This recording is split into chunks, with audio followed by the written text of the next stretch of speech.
problems. really make it Besides, super Jesus clear, never said he was I God. am God, or I am the Son of God. It should be repeated. Why throughout the text he says, Son of Man? Interestingly enough, Jesus did say, I am, a number of times in a very significant way.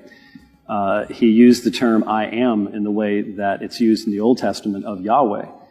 In John 8:58, he said, Prin Abraham genestai ego I me, before Abraham was, I am. The Jews picked up stones to stone him. Why were they stoning him? For claiming to be a prophet? No, for claiming a divine name. He used that very same phrase when the soldiers came to arrest him in John chapter 18. And when he said, said I am, let me just answer this. When he said I am, the Jews fell back upon the ground when he uttered those words.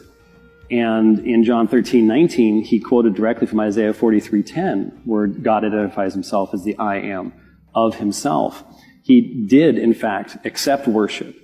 And while the Bible does say Jesus was a prophet, that's not all it says Jesus was. He is prophet, he's priest, he's king, he's Son of God, and Son of Man is a divine title. Remember in Mark chapter 14, during the trial of Jesus, what happens when Jesus quotes from Psalm 110 and Daniel chapter 7 and says, you'll see the Son of Man? What does the high priest do? He tears his robes and says, you've heard the blasphemy. What further need do we have of witnesses?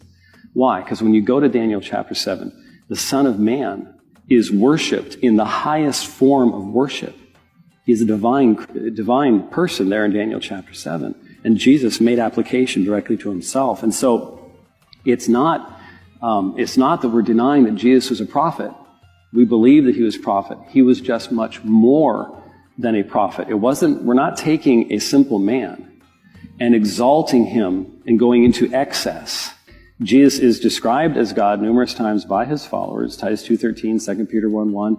It is said that he is eternal. He's the creator of all things. He's worshipped. He accepts worship. In John 20:28, it's as resurrection. When Thomas says to Jesus, Hakuriasmu kai hatheasmu, my Lord and my God, what would a prophet have to say if someone bowed down before you and said, my Lord and my God? A prophet would have to say, no, do not worship me, worship only God.